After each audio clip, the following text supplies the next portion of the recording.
Hi everyone, my name's Joe Dell. I'm an independent language consultant and I'm really delighted about this masterclass for gallery teachers, which I put together to do with exploring virtual reality in the languages classroom.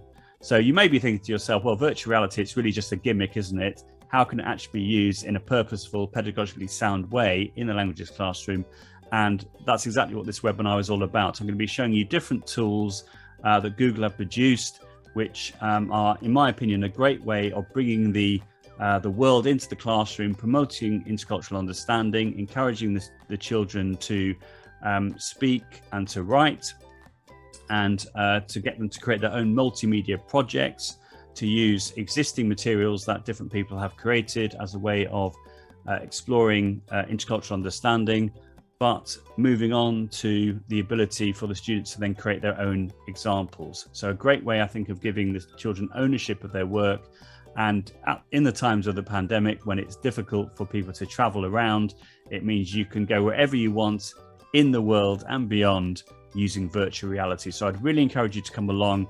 I'm sure that you would learn a great deal about the different tools which are available to allow you to do this. And I'm sure that the students would really thank you for doing so, because normally virtual reality is something which will really catch their attention and encourage them to produce and to write more language, which is what this is all about.